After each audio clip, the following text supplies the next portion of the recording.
तो आज का हमारा पहला है कौन सा? 1232। इससे पहले हमने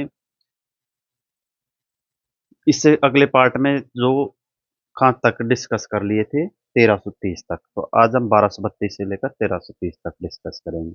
ठीक है, तो चलते हैं। हमारा पहला है आज का, note someone's line. Note someone's line, इसका मतलब क्या? नोट समवंस लाइन, इसका मतलब होता है मेरे क्षेत्र का नहीं है, मेरी महारत का विषय नहीं होना। मतलब not within one's area of knowledge और इंटरेस्ट।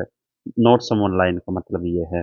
कैसे याद करोगे इसे? याद कैसे करोगे इसे? देखो, पुराने समय में जब अलग अलग व्यवसाय या उद्योग, जैसे कपड़ा बनाना, रेलवे या जहाजरानी के काम के तरीके को अपनी लाइन कहा जाता था। अगर कोई काम किसी की लाइन का नहीं होता था, तो इसका मतलब उसे उस काम का कोई ज्ञान नहीं है। तो वहीं से आया है, याद हो गया। जैसे इसकी ट्रिक देखो, इसे मोबाइल नेटवर्क की लाइन या करियर लाइन से याद रखें। अगर कोई आपसे कहे कि चलो कोडिंग करते हैं, और आपको कोडिंग नहीं आती, तो ये आप कहेंगे कि मेरी लाइन का नेटवर्क नहीं है। तो वहीं से है नॉट समवंस लाइन का मतलब क्या है? Not within one's area of knowledge और इंटरेस्ट है। ठीक है, नेक्स्ट हमारा 1233। Not turn a hair. Not turn a hair का मतलब होता है टू शो नो इमोशन और रिएक्शन एट ऑल। मतलब अविचलित या अप्रभावित रहना, बाल बांका न होना, कोई असर न पड़ना। टू शो नो इमोशन या reaction at all, not turn hair का मतलब यह है। यह मुहावरा कहाँ से आया है? यह मुहावरा घोड़ों की रेस से आया है। जब एक घोड़ा बहुत मेहनत करता था तो वह डर जाता था और उसे पसीना आता था, और उसके शरीर के बाल मुड़ जाते थे और खड़े हो जाते थे। टर्न हे हेयर, मतलब उसका मतलब अगर कोई घोड़ा बिल्कुल शांत रहता तो उसे पसीना नहीं बहता, तो कहते थे कि उसके एक भी बाल नहीं मुड़ा है। वहीं से आया नो टर्न ए हेयर का मतलब है टू शो नो इमोशन और रिएक्शन एट ऑल, का मतलब वो शांत हो जाता था। कैसे याद किया है? इसी जब घोड़ा थक जाता था बहुत, ठीक है, तो डर जाता था, तो पसीना आता था, तो उसके इस पसीने में बिल्कुल क्या हो जाता था? वो शांत हो जाता। उसके शरीर के सारे बाल क्या हो जाते थे? मुड़ जाते, खड़े हो जाते थे। ठीक है, अगर वो बिल्कुल शांत रहता था, मतलब कोई रिएक्शन नहीं कर सकता। और दूसरा जो थकता नहीं था, वो बिल्कुल शांत रहता और पसीना भी नहीं बहाता था। वहीं से आया है। ट्रिक कर देख लो इसकी। टर्न हेयर का मतलब क्या? बाल का मोड़ना या हिलना।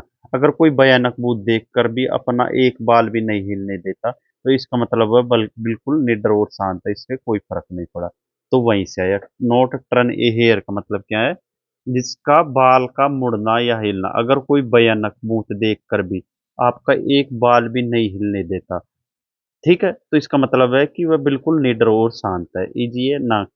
नेक्स्ट है हमारा 1234। Not worth one salt. Not worth one salt मतलब नमक हराम होना या अपने काम के लायक न होना।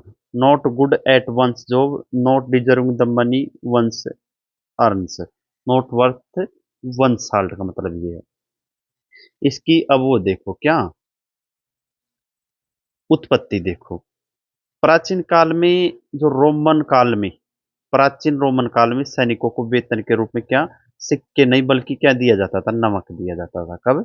प्राचीन रोमन काल में सैनिकों को वेतन के रूप में क्या दिया जाता था? नमक दिया जाता था, जिसे क्या बोलते थे? सैलरियम बोलते थे। क्या बोलते थे? सैलरियम, जिसे सैलरी शब्द बना उसी से। ठीक है, तो कहते हैं कि जो सैनिक अपना काम ठीक से नहीं करता, तो उसे कहा जाता है कि वह अपने नमक के लायक नहीं है। तो इजी है, याद हो गया होगा। ट्रिक से कैसे याद करो? नमक से याद रखे। नमक का हक अदा करना। क्या? नमक का हक अदा करना। अगर कोई व्यक्ति काम चोरी करता है, तो वह हिंदी में कहते हैं कि यह अपने नमक का हकदार नहीं है, यानी क्या है? नमक हराम है। इजी है, याद हो गया होगा। ठीक है, 1235 हमारा nothing doing.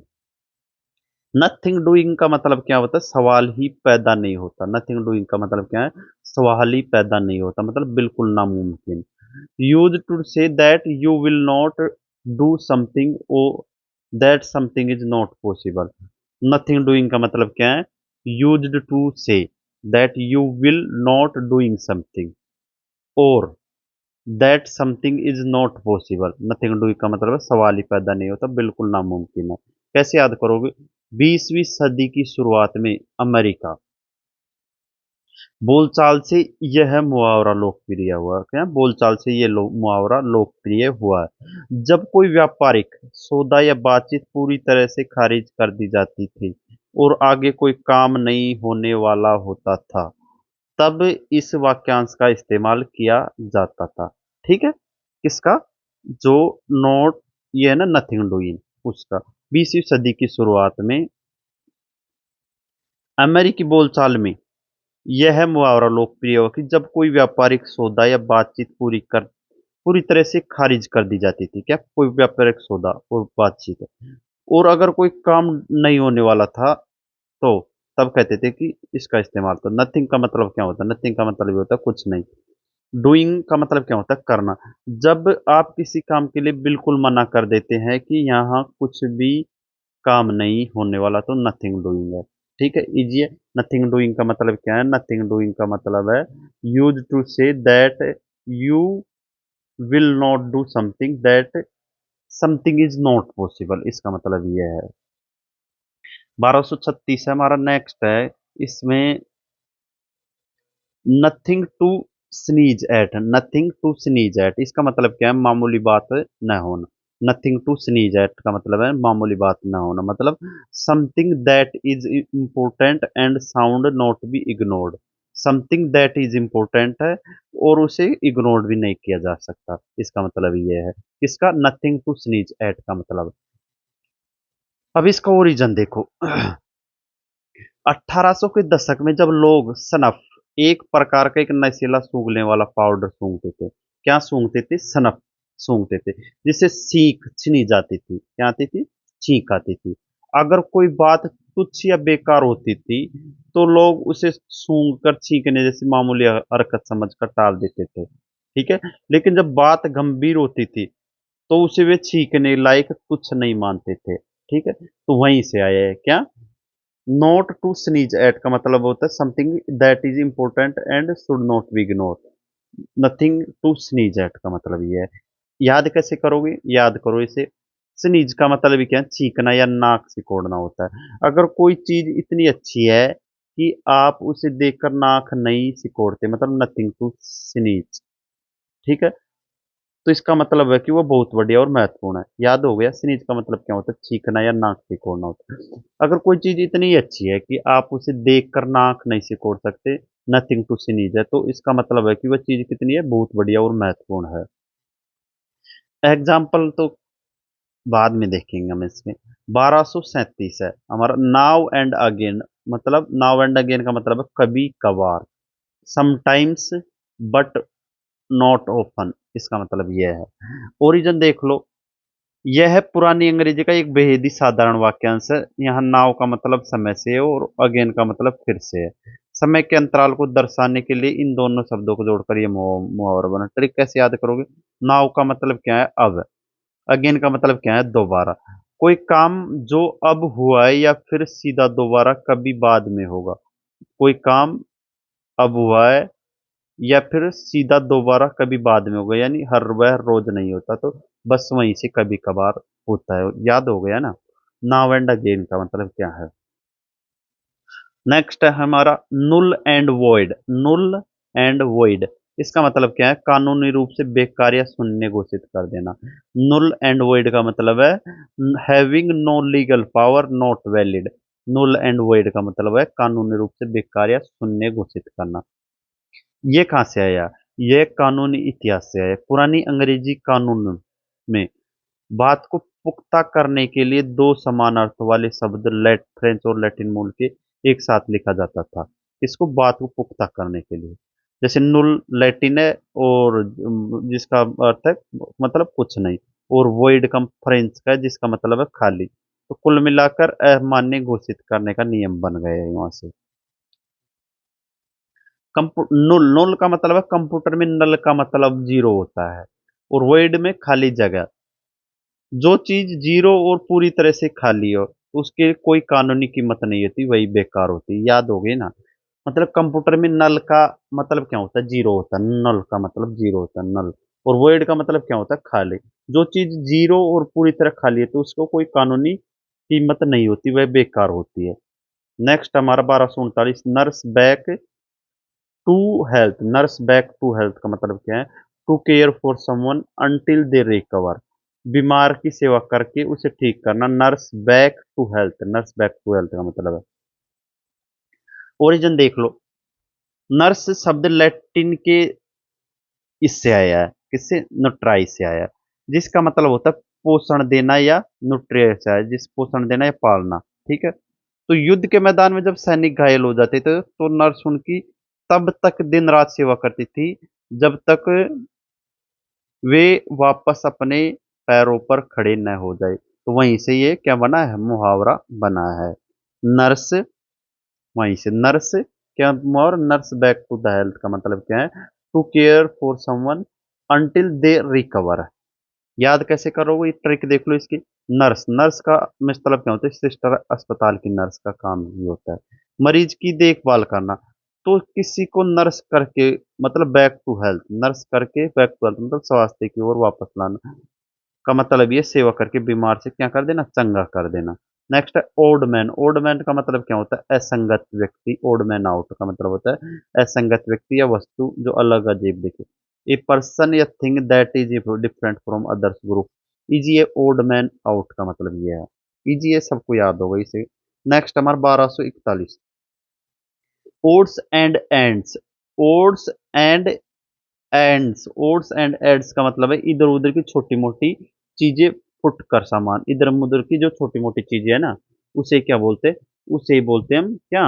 Odds and ends. क्या बोलते हैं? ओड्स एंड एंड्स मतलब small things of various types, small thing of various type that are not very important और valuable, smart thing of various type की जो क्या है? इंपॉर्टेंट नहीं है और या वैल्यूएबल नहीं है, उसे क्या बोलते हैं? ओड्स एंड एंड्स है। ये मुहावरा कपड़ों की मिलों और लकड़ी काटने के कारखाने से है।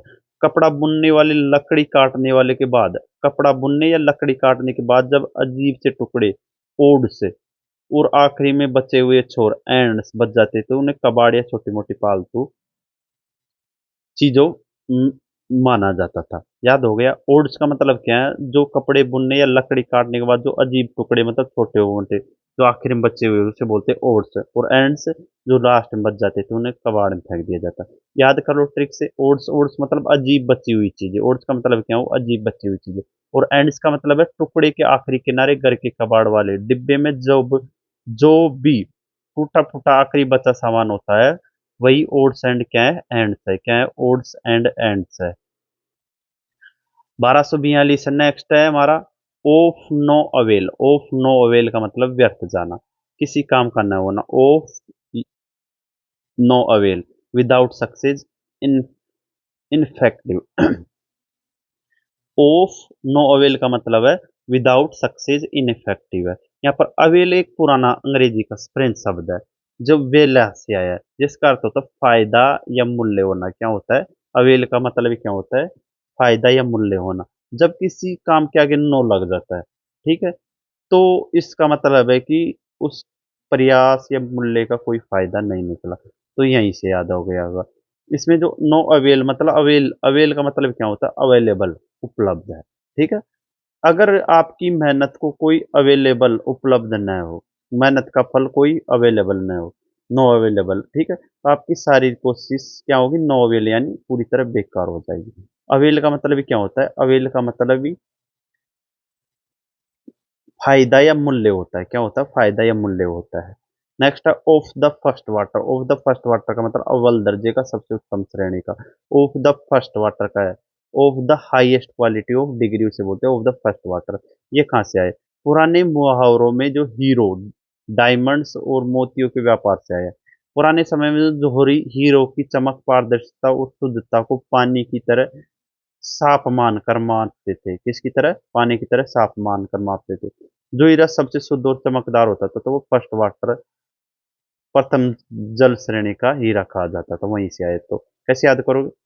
फर्स्ट वाटर मतलब एकदम साफ पहला पानी, जैसे गंगा जी का पहला पानी सबसे शुद्ध होता है, वैसे फर्स्ट वाटर की कोई चीज भी सबसे शुद्ध और नंबर वन क्वालिटी की होगी। इजी, ये सबको याद हो गया। नेक्स्ट है 1244 हमारा of the old school. Of the old school का मतलब क्या है?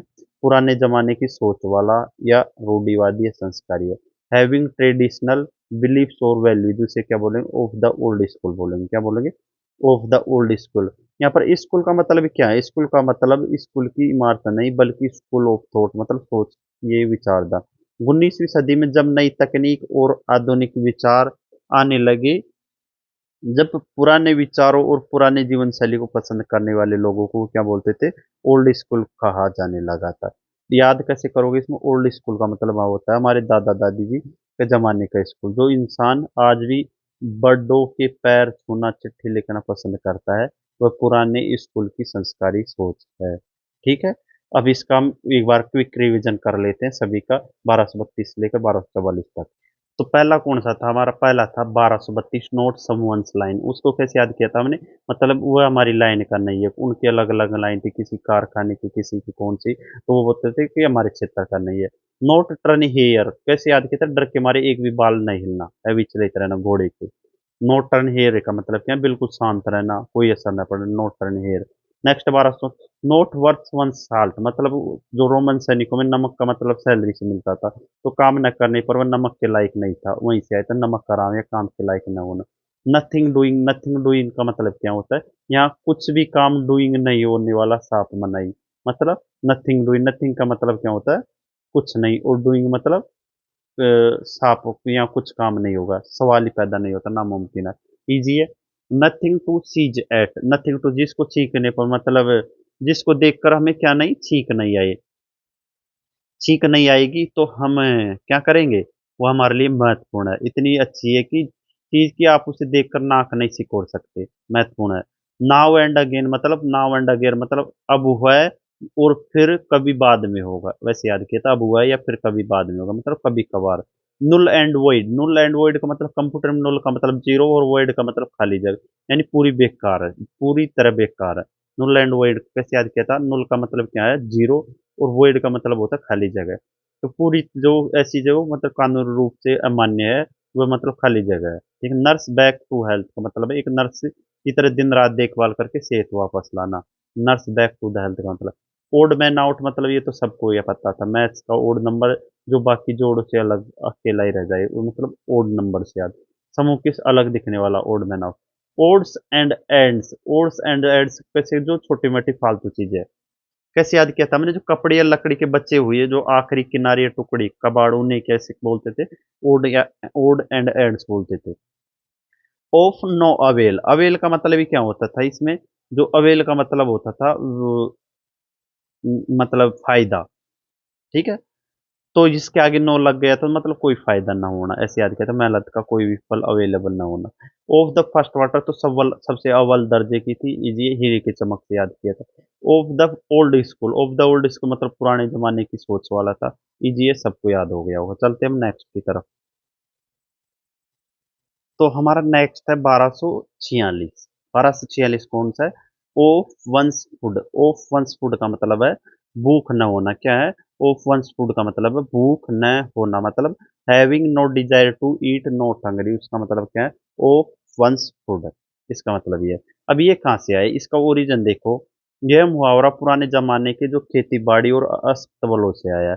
जब घोड़े, गाय या अन्य पालतू जानवर बीमार पड़ते थे, तो उनके सामने रखे चारे फूड को छूते भी नहीं थे। किसान जानवर को बीमार होने का अंदाजा इसी बात से लगाते थे कि जानवर ऑफ हिज फूड, मतलब अपने चारे से दूर है। ऑफ हिज फूड का मतलब क्या है, अपने चारे से दूर है। तो बाद में इसे इंसानों के लिए भी इस्तेमाल किया जाने लगा कि जब कोई बीमारी या उदासी के कारण खाना छोड़ दे, उसे ही बोलते हैं having no desire to eat और नॉट हंग्री, उसे क्या बोलेंगे, ऑफ हिज फूड। ट्रिक से कैसे याद करोगे, ऑफ का मतलब ये होता है बंद या दूर, ठीक है।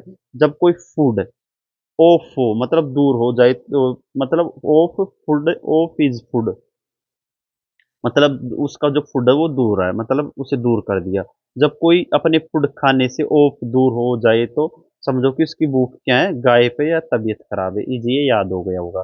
दूसरा हमारा ऑफ वंस रोकर, ऑफ वंस रोकर का मतलब क्या है, सिर्फ फिरा हुआ, पागल होना या अजीब हरकतें करना, ऑफ वंस रोकर का मतलब है, मतलब crazy behaving in very strange way, crazy behaving in very strange वे में ऑफ वंस रोकर का मतलब ये है। ये मुहावरा कहाँ से आया है? यह मुहावरे का जन्म 19वीं सदी के अंत में औद्योगिक क्रांति के दौरान हुआ था। कौन से मुहावरे का? ओप वंस रोकर है उसका। उस समय शहरों में जो बिजली से चलने वाली ट्राम गाड़ियां, लोकल ट्रेन शुरू हुई थी, ठीक है। तो इन गाड़ियों की छत पर एक घूमने वाला पहिया या क्या धातु का हिस्सा होता था, जिसे क्या बोलते थे? रॉकर बोलते थे। रॉकर कौन से थे? जो गाड़ी की छत पे थे, पहिया है ना। यह रॉकर ऊपर जाते ही बिजली के तार से सट कर चलता था, जिससे गाड़ी की पावर मिलती थी। और कई बार झटका लगने से वह रॉकर तार से अलग हो जाता था, जिससे गाड़ी में चिंगारियां निकलती थी, वह अजीब आवाजें करती थी और अनियंत्रित हो जाती थी। यहीं से इंसानों के लिए अजीब बर्ताव के लिए हो गया। मतलब ऑफ वन सोकर, ऑफ वन सोकर मतलब crazy behaving in very strange वे में। कैसे याद करोगे? रोकर, रोकर को आप दिमाग या रोकिंग पुर्जा या स्क्रू समझ लो। अगर किसी के दिमाग का पुर्जा या जगह ऑफ हो जाए तो इजी हो याद, जब मतलब पागलों जैसी हरकत करे, इजी है, सबको याद हो जाएगा। नेक्स्ट हमारा 1248, off the beaten track. Off the beaten track, off the beaten track का मतलब क्या होता है? दूर दराज, आम रास्ते से हटकर जहाँ लोग कम जाते हैं, ऑफ द बिटन ट्रैक का मतलब ये। इन पैलेस जहाँ पर नॉट मैनी पीपल गो, वहीं जाते हैं, उसे क्या बोलते हैं? ऑफ द बिटन ट्रैक बोलते हैं। अभी इसका ओरिजिन देखो। बिटन शब्द यहाँ मार खाने से नहीं, बल्कि बार बार पैरों से कुचले जाने के लिए है। किसके लिए? जो बार बार पैरों से कुचले जाने के लिए। पुराने समय में जब लोग या जानवर किसी रास्ते से बार बार गुजरते थे, तो वहां की घास क्या हो जाती थी? दब जाती थी और मिट्टी सख्त हो जाती थी। तो बिटन ट्रैक का मतलब पिटा हुआ या साफ रास्ता होता था। और जो जगह या घर मुख्य रास्ते से हटकर ऑफ जंगलों के फाड़ों में छिपा होता था, तो जहां लोग को भी पैरों के निशान नहीं होते थे, तो मतलब ऑफ द बिटन ट्रैक। मतलब ऑफ बिटन ट्रैक का मतलब क्या हो गया?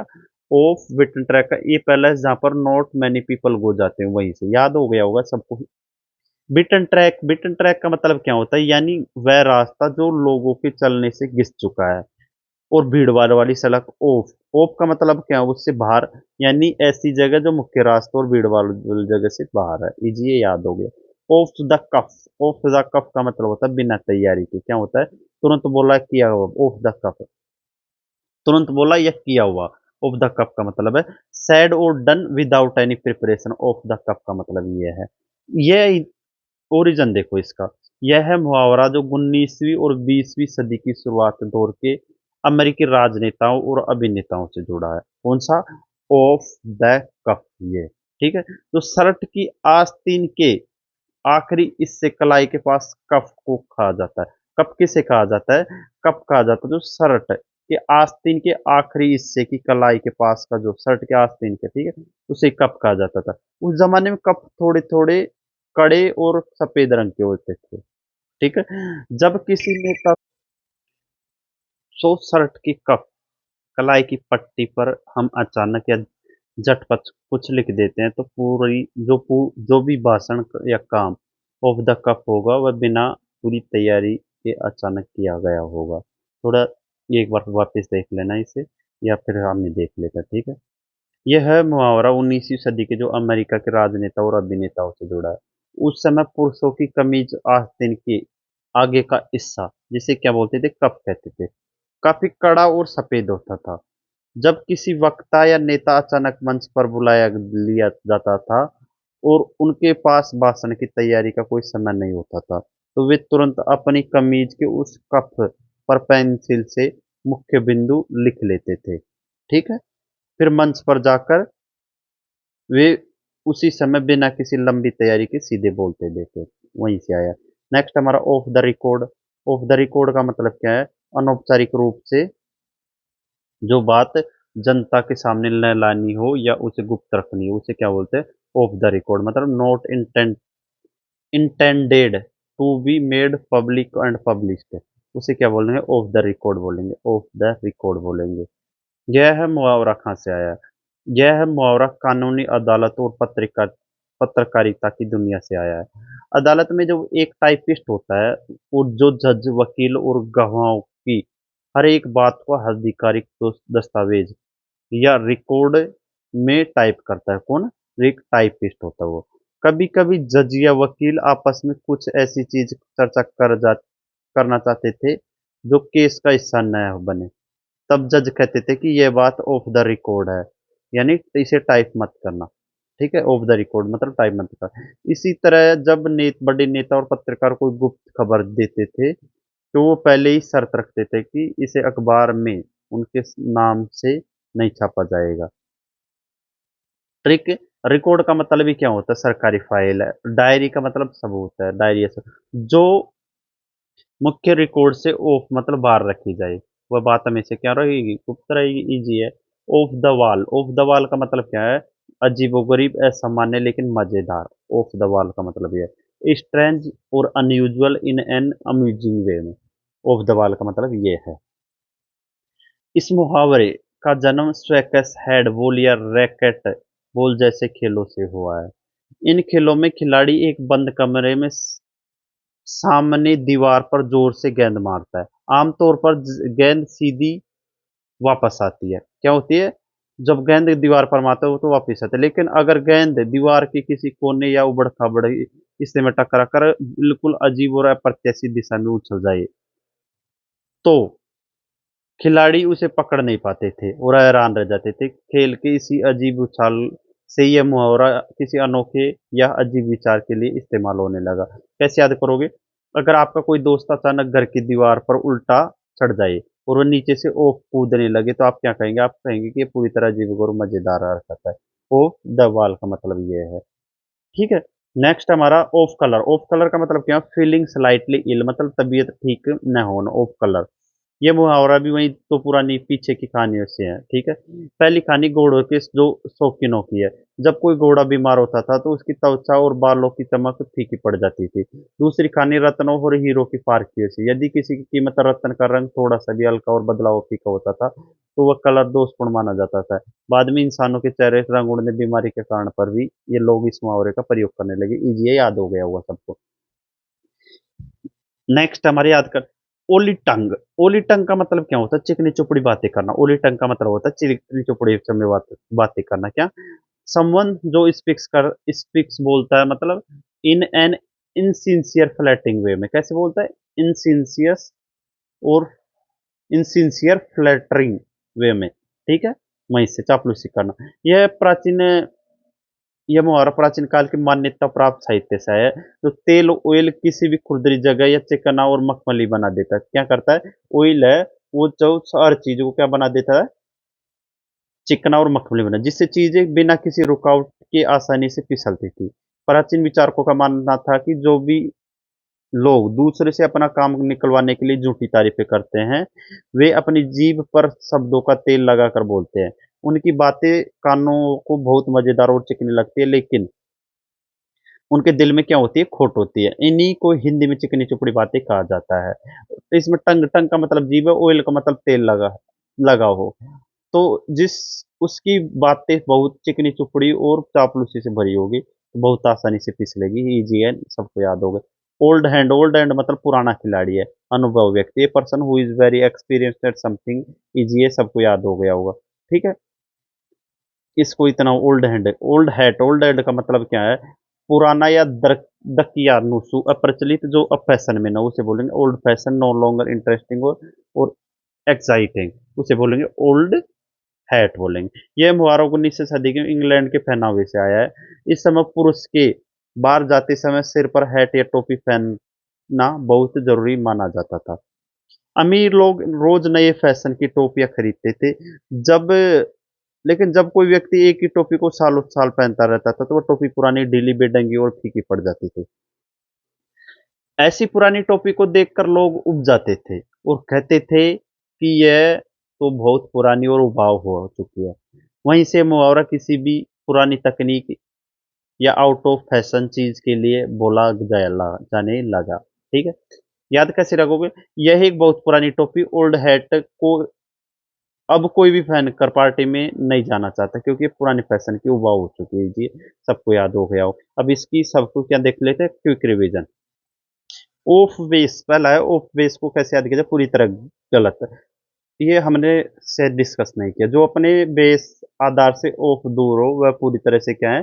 गलत है। ठीक है, अपने बेस आधार से ऑफ है तो इजी है। ऑफ वंस फूड का मतलब भूख न लगना, बीमार बीमार जानवर खाने फूड से ही ऑफ दूर भागते हैं। ठीक है, वहीं से ऑफ वंस रोककर, ऑफ वंस रोककर को कैसे याद किया था? जो आराम कुर्सी रोककर से ऑफ नीचे गिरते ही सिर घूम गया, तो पागल जैसी हरकत करने लग गया था। ये हमने जो रेलगाड़ी से किया था, रेलगाड़ी का ऊपर का होता है रोक कर वो ऑफ हो जाता था, तो मतलब पागल जैसी हरकत, तो मतलब of the beaten track, off the beaten track का मतलब जो रास्ता लोगों के कदमों से ऑफ हो, सुनसान या अनजान जगह हो, होगी। इजी है।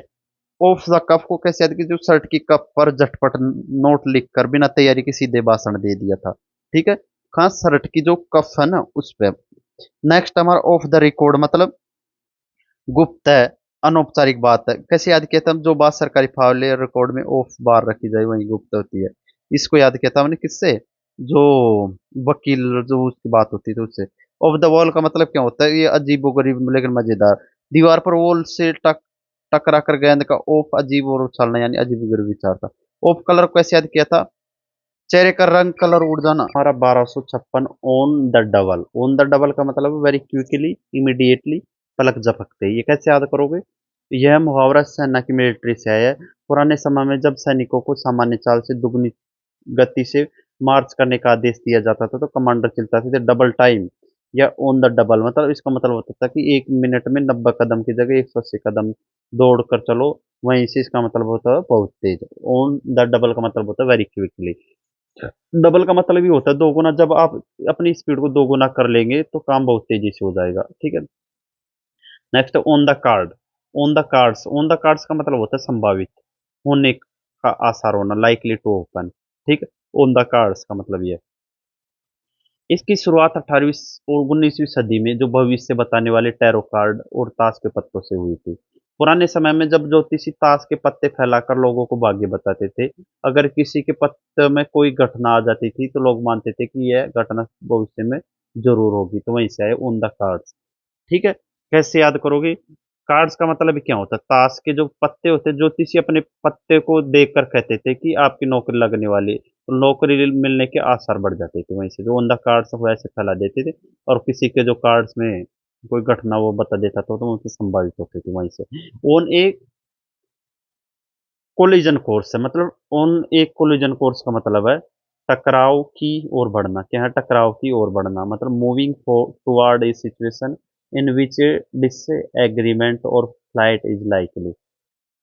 मूविंग टुवर्ड ए सिचुएशन है इन विच डिसएग्रीमेंट और फाइट इज लाइकली, उसे क्या बोलेंगे? कुछ बोलेंगे ऑन ए कोलिजन कोर्स बोलेंगे। क्या बोलेंगे?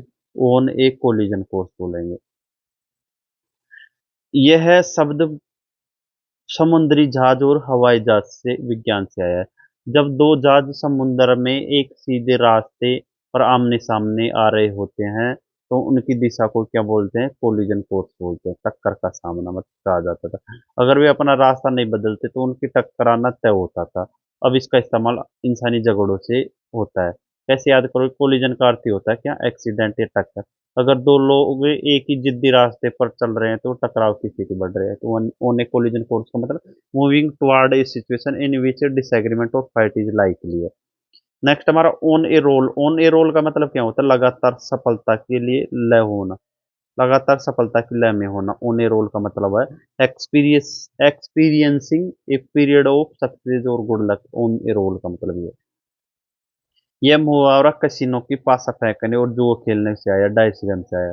जब कोई खिलाड़ी पासा खेलता है मतलब रोल करता है पासा को, तो एक बार लगातार जीतता रहता है। लोग कहते हैं कि इसका पासा घूमता जा रहा है। भौतिक विज्ञान फिजिक्स में जो चीज एक बार लुढ़क रोल जाती है तो गति पकड़ लेती है। ठीक है, रोल, रोल का मतलब रोल यानी घूमता हुआ पहिया।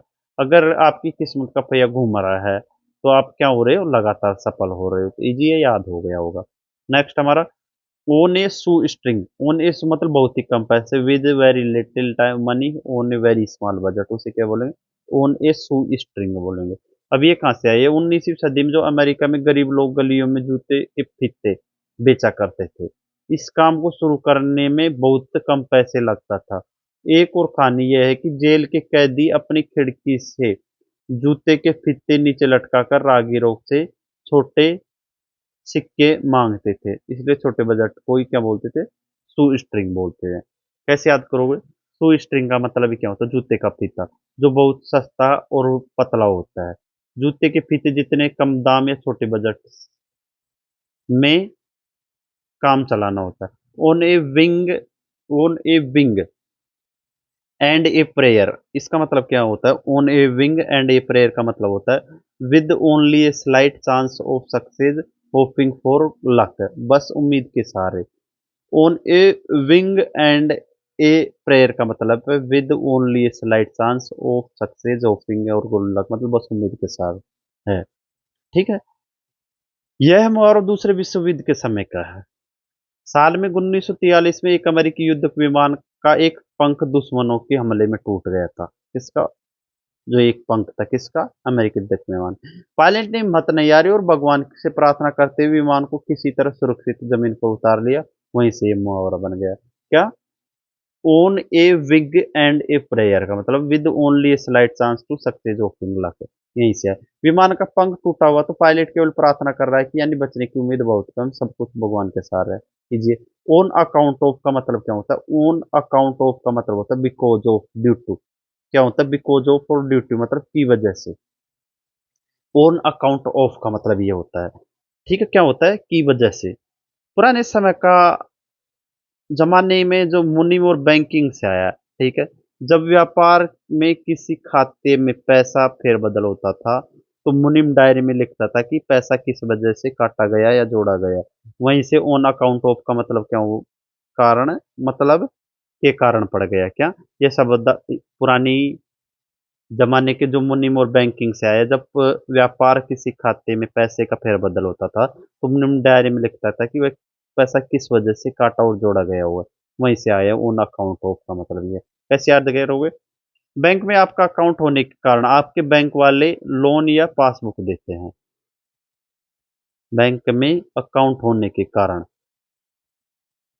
On account of, on account of का मतलब होता है के कारण। ठीक है, ये याद हो गया होगा। ऑन ऑल हैंड्स का ऑन ऑल हैंड्स का मतलब क्या होता है? हर तरफ से। फॉर्म ऑल डायरेक्शन से, इसका मतलब होता है। यह मुहावरा पुराने जमाने के जो पानी के जहाज, नाविकों से जुड़ा है। जब समुद्र में तूफान आता था तो जहाज का कैप्टन चिल्लाता था कि ऑल हैंड्स ऑन डेक्स, मतलब यानी हैंड्स का मतलब होता है नाविक के हाथों में था। जब चारों तरफ से सभी नाविक मदद के लिए आगे बढ़ते थे तो ऑन ऑल हैंड्स कहा जाने लगा। क्या? ये मुहावरा पुराने जमाने पानी के जहाज और नाविकों से जुड़ा है। जब समुद्र में तूफान आता था तो जहाज का कैप्टन चिल्लाता था, क्या चिल्लाता था? ऑल हैंड्स ऑन डेक, मतलब यहाँ हैंड्स का मतलब क्या होता है? नाविकों के हाथों में था। ठीक है, all hands on the deck. जब चारों तरफ से सभी नाविक मदद के लिए आगे बढ़ा देते उसे बोलते हैं। याद कैसे? ऑल हैंड्स यानी सबके हाथ। जब आपके पास सभी लोगों के हाथ उठा दे तो आपको हर संभव मदद मिलने लगती है। तो वहीं से आया क्या? ऑन ऑल एंड्स मतलब फॉर, फॉर ऑल डायरेक्शन से। ठीक है, नेक्स्ट है हमारा ऑन एंड ऑफ। कभी कभार रुक रुक कर। On end of Emmy inter on F, on end of का मतलब क्या है? या ऑफ एंड ऑन का मतलब ये इंटरमिटरली, इंटरमिटेंटली क्या है? इंटरमिटेंटली है, sometimes happening and sometimes not. ठीक है, कभी कभार रुक रुक कर, अनियमित रूप से। इसकी शुरुआत फैक्ट्रियों से, मशीनों से आने के बाद हुई है। इसकी शुरुआत फैक्ट्रियों में जो मशीनों के आने के बाद से हुई है। जब क्या? जब किसी मशीन को लगातार नहीं चलना होता था तो मजदूर उनके उसके बटन को थोड़ी देर के लिए ऑन करते थे और फिर ऑफ कर देते थे। इसी तरह रुक रुक कर होने वाले काम को क्या बोलते थे? ऑन एंड ऑफ कहा जाने लगा। मतलब बिजली का इजी, ये याद हो गया। ऑन क्लाउड नाइन है, सातवें आसमान पर, मतलब एक्सट्रीमली हैप्पी। ये बहुत ही ज्यादा 14 बार पूछा जा चुका है एग्जाम में। कुछ कुमार इन स्टेट ऑफ ब्लिस। इजी है, सबको याद हो गया तो। ठीक है। साल 1950 में अमेरिका के मौसम विभाग ने बादलों को अलग अलग नंबर दिए थे। 9वें नंबर का बादल क्लाउड नाइन आसमान में सबसे ऊंचा था। ठीक है, तो सबसे बड़ा और सबसे तेज चमकीला बादल होता था। तो लोग ने मान लिया कि जो इस 9वें बादल पर बैठा हुआ है ये दुनिया का सबसे ऊपर और सबसे ज्यादा खुश है। इजी है। ऑन एज, ऑन एज का मतलब क्या? नर्वस, अनएक्सियस और अनेबल टू रिलैक्स मतलब बेचैन और तनाव। ऑन एज का मतलब घबराया हुआ। ऑन एज का मतलब है घबराया हुआ। ये मुहावरा कहाँ से आया? ये मुहावरा आया है किसी ऊंचे पहाड़ या गहरी खाई के बिल्कुल किनारे से आया है। कहाँ से? जो ऊंचे पहाड़ या गहरी खाई के बिल्कुल किनारे से आया है। खड़े पर किनारे पर जो खड़े होने से बना है। पुराने समय में जब कोई व्यक्ति किसी नुकीली चट्टान के किनारे खड़ा होता था मतलब एज पर खड़ा होता था तो हमेशा क्या डरा रहता था कि वह कहीं पैर फिसल ना जाए। तो वहीं से दिमाग में तनाव और घबराहट की ये दिखाने का स्थिति बन गया। तो ऑन एज का मतलब क्या है? Nervous and एक्सियस। एज का मतलब ही क्या होता है? किनारा। अगर आप किसी गहराई के किनारे पर खड़े होंगे तो बहुत बेचैनी और तनावग्रस्त हो जाएंगे। ऑन गुड टर्म्स मतलब अच्छे संबंध होना। ऑन गुड टर्म्स का मतलब है अच्छे संबंध होना। Having friendly relationship with. यह मुहावरा राजा और देश के बीच होने वाली संधियों और समझौतों से आया। दो देशों के बीच किसी लड़ाई को खत्म करने के नियम या शर्तों को टर्म्स पर राजी हो जाते थे। क्या? जब दो देश किसी लड़ाई को खत्म करने के लिए नियमों और शर्तों पर राजी हो जाते थे तो कहा जाता था कि वे अब गुड टर्म्स पर यानी यानी अब वे दोस्त बन गए हैं। ठीक है। इजी याद हो गया होगा। अब चलते क्विक रिवीजन कर लेते हैं।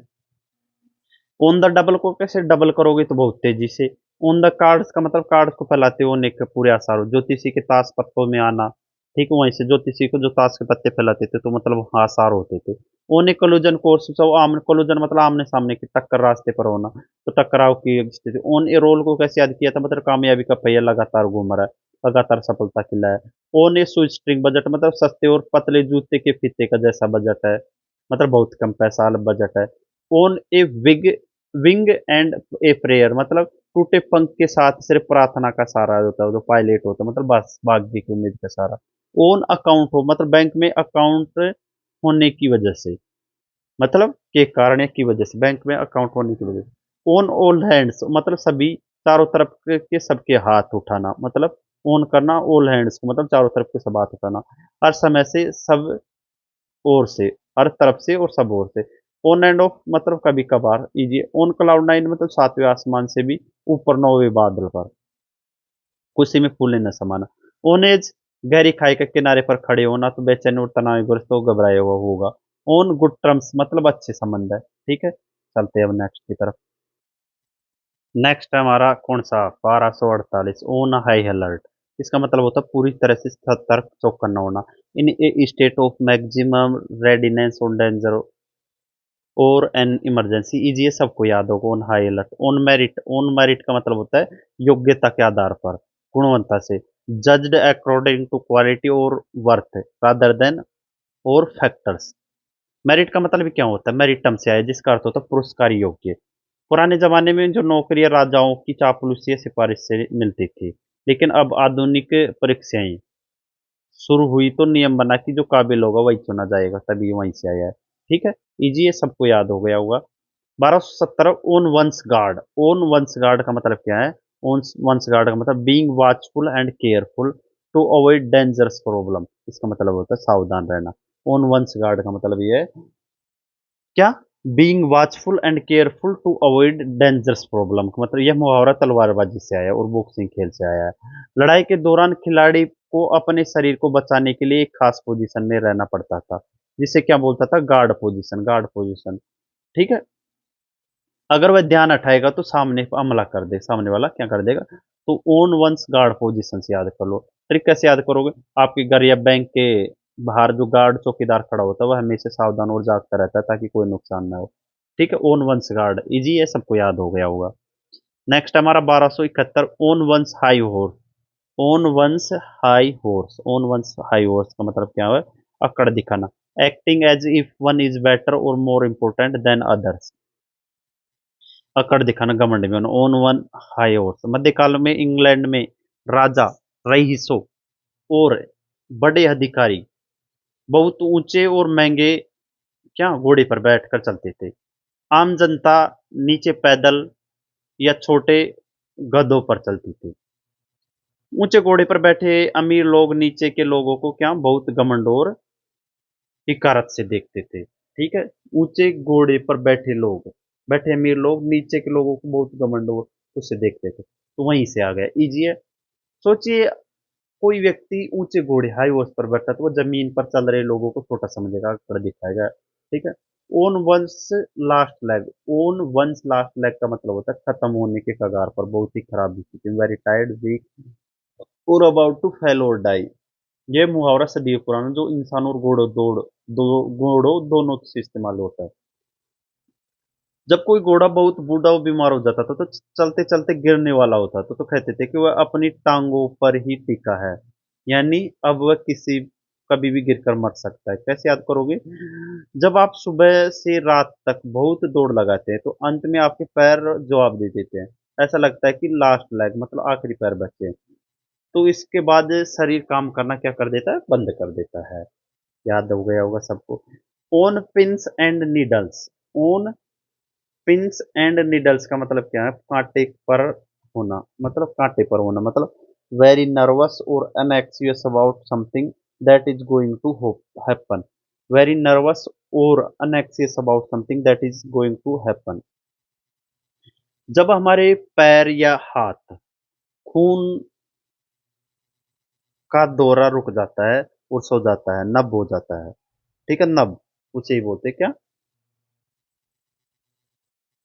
तो होश में आने पर झंझनाहट होती है, तो ऐसा लगता है कि जैसे कोई सुई या पिंस एंड नीडल्स चुभा रहा है। तो शारीरिक बेचैनी और मानसिक घबराहट और परीक्षा के परिणाम के इंतजार से जोड़ दिया कीजिए। वहीं से पिंस एंड नीडल्स को कैसे आएगा? उन पिंस एंड नीडल्स को very nervous and anxious about something that is going to happen. यदि आपको कोई पिंस आलपिन नीडल्स जो कि बिस्तर पर बिछा दे तो आपको शांत नहीं बैठ पाएगी, आप पर बेचैन और घबराए रहेंगे। ये सबको याद हो गया जाएगा। Next, own purpose. Own purpose का मतलब क्या होता है? जानबूझकर सोच समझ कर किया गया। इंटेंशनली, नॉट बाय एक्सीडेंट और मिस्टेक, उसे क्या बोलते हैं? Own purpose. पर्पज शब्द पुराने फ्रेंच शब्द पर्पोज से आया है, जिसका मतलब होता है एक पक्का लक्ष्य, इरादा या लक्ष्य होता है। क्या होता है? एक पक्का इरादा या लक्ष्य। जब कोई व्यक्ति बिना किसी भटकाव के सीधे अपने लक्ष्य को ध्यान में रखकर कोई काम करता है तो उसे ऑन पर्पज कहा जाता है। क्या कहा जाता है? उसे ऑन पर्पज कहा जाता है। ट्रिक से कैसे याद करोगे? लाइफ में हर काम का एक पर्पज, उद्देश्य होता है। तो अगर आप कोई काम बिना किसी गलती अपने मकसद को पूरा करने के लिए कर रहे हैं तो आपको जानबूझकर किया काम होगा। ये सबको याद होगा। ओन सार्क्स मैर, ओन सैंक्स, सैंक्स मेरे क्या है? ओन सैंक्स मेरे मतलब और पोनी, पैदल चलना, अपने पैरों पर चलना, वॉकिंग ट्रेवलिंग बाय फुट से। अब इसमें जो सैंक है ना, सैंक का मतलब क्या होता है? इंसान के पैर या घुटने के नीचे का जो हिस्सा पिंडली होते हैं ना, उसे क्या बोलते हैं? उसे बोलते हैं सैंक। 18वीं सदी में स्कॉटलैंड में लोग मजाक उड़ाते थे कि जिसके पास सवारी के लिए कोई घोड़ा नहीं है, मेर या पोली नहीं है, वह अपने खुद के पैरों पर सवारी करता है, यानी अपने पैरों को ही घोड़ा मानकर चलना, उसे क्या बोलते हैं? On shanks mare. On shanks mare मतलब अपने जो सैंक मतलब पिंडली कोई घोड़ा बांध कर चल रहा है, तो मतलब वॉकिंग पैदल नहीं चल रहा है। ये याद हो गया। कैसे याद करोगे? इसे सैंक, सैंक का मतलब क्या होता है? टांग की पिंडली से याद रखिए। जब कोई आपके पास गाड़ी असली घोड़ा मेयर नहीं होता तो आपकी अपनी टांगों से आपको घोड़ी बन जाती है। ठीक है, वहीं से याद है। नेक्स्ट है own someone's radar. Own someone's radar का मतलब होता है नजर में होना, बीइंग नोटिस्ड, मॉनिटर्ड और अंडर कंसिडर। ये तो इजी है, सबको याद होगा। ऑन टेंटर हुक्स, कौन सा है? ऑन टेंटर हुक्स 1277, बेचैनी से इंतजार में। ऑन टेंटर हुक्स का मतलब क्या है? वेरी एन एक्सियस और excited while waiting for something और समथिंग टू हैपन। पुराने जमाने में जो कपड़ा उद्योग से बुने हुए ऊनी कपड़ों को सुखाने और सीधा करने के लिए एक लकड़ी के फ्रेम ताना जाता था। क्या पुराने जमाने में कपड़ा, जो टेक्सटाइल इंडस्ट्री है ना, उस कपड़ा इंडस्ट्री उद्योग में जो बने हुए ऊनी कपड़ों को सुखाने और सीधा करने के लिए एक लकड़ी का फ्रेम ताना जाता था। इस फ्रेम को क्या बोलते थे? टेंटर बोलते थे। क्या बोलते थे? टेंटर बोलते थे।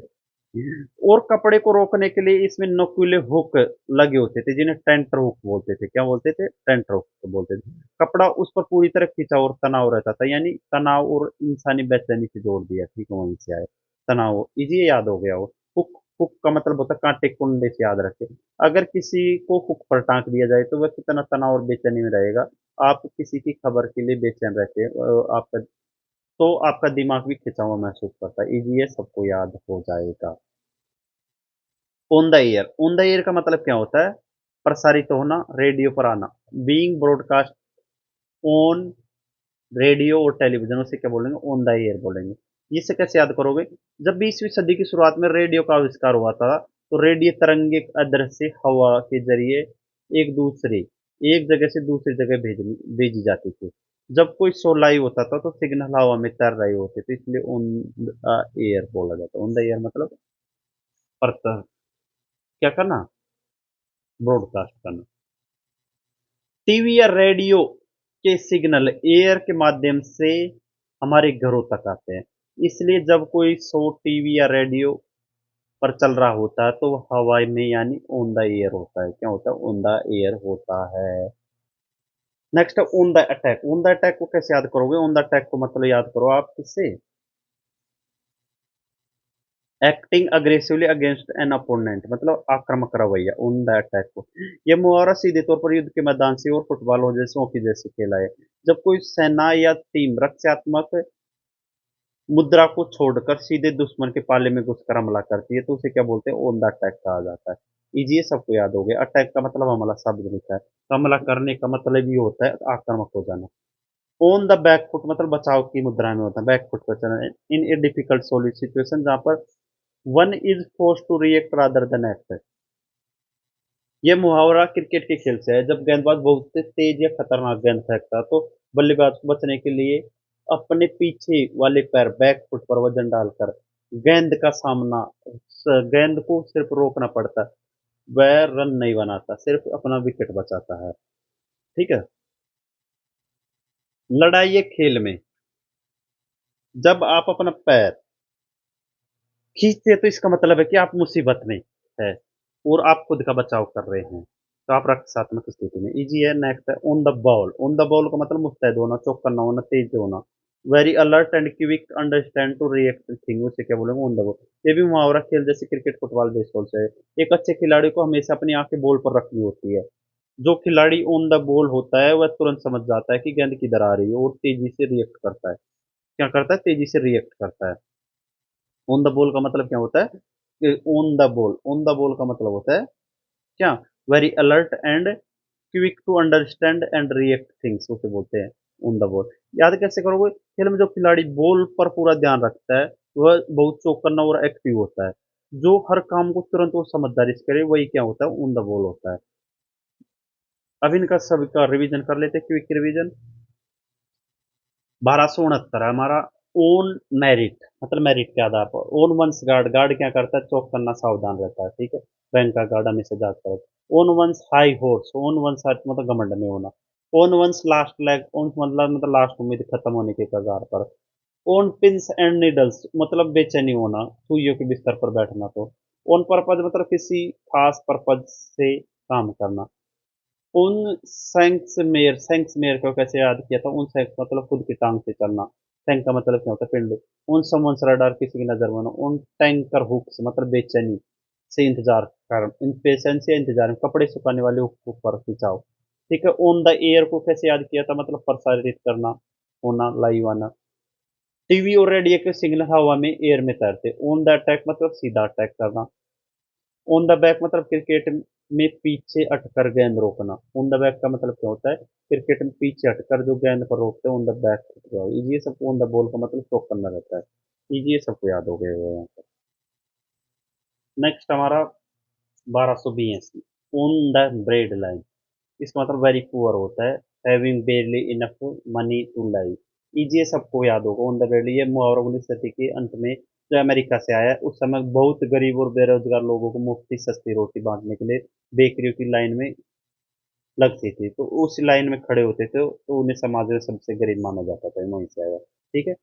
On the brick of, on the brink of, on the brink of का मतलब क्या होता है, कगार पर, बिल्कुल करीब, मतलब very close to something, specially something important और डेंजरस उसको बोलते हैं। ब्रिंक, ब्रिंक शब्द का पुराना अर्थ किसी ऊंची चट्टान, खाई, नदी और बिल्कुल अंतिम किनारा होता है। ब्रिंक का मतलब क्या होता है, किसी ऊंची चट्टान, खाई या नदी या बिल्कुल अंतिम किनारा होता है। यदि कोई व्यक्ति खाई के बिल्कुल अंतिम किनारे पर खड़ा होता था तो बस गिरने वाला होता था, तो इस भौतिक के किनारे से यह मुहावरा किसी बड़ी घटना या संकट के बिल्कुल करीब होना अर्थ में हो गया। तो ऑन द ब्रिंक ओक का मतलब क्या होता है? Very close to something, specially something important और डेंजरस है वहां से, ठीक है। याद कैसे करो? ब्रिंक, ब्रिंक, ब्रिंक को याद करो बैंक, बैंक से नदी की या किनारे का खाई से, ब्रिंक को समझो। किनारे, किनारे पर पैर रखने का मतलब है कि आप बस उसी स्थिति के अंदर जाने वाले ही है। ये याद हो गया होगा। Next, on the country. On the country मतलब क्या होता है? इसके विपरीत। On the contrary, contrary, on the contrary का मतलब क्या होता है? You to show that the opposite of the what was said, इसका मतलब ये है। ये कहाँ से है? ये लैटिन शब्द पुराना जो कंट्रेरियर से आया है, जिसका मतलब क्या होता है? कंट्रेरियर, कॉन्ट्रा, कॉन्ट्रारियस से आया है, ठीक है। जिसका मतलब क्या होता है? जिसका मतलब होता है उल्टा या विरोधी। क्या होता है? उल्टा या विरोधी। सदियों में, सदियों से इसका उपयोग पुरानी बहस में किसी के दावे को पूरी तरह से काटने और अपनी बात को उसका ठीक उल्टा लेकिन सच साबित करने के लिए किया जाता है। क्या? ऑन, नेक्स्ट जो हमारा है ना, ऑन द कॉन्ट्रेरी, कॉन्ट्रेरी का मतलब you to show the opposite. इस कॉन्ट्रा का मतलब क्या होता है? अपोजिट है, ये सबको याद हो गया। On the cuff, on the cuff का मतलब क्या होता है? उधार। ऑन द कफ का मतलब होता है उधार, on credit without paying immediately. On the cuff का मतलब ये होता है उधार। कैसे याद करोगे? 19वीं सदी में पुरुष की शर्ट के कफ, कलाई का हिस्सा अक्सर कड़े सफेद कपड़े या कागज से बने होते थे।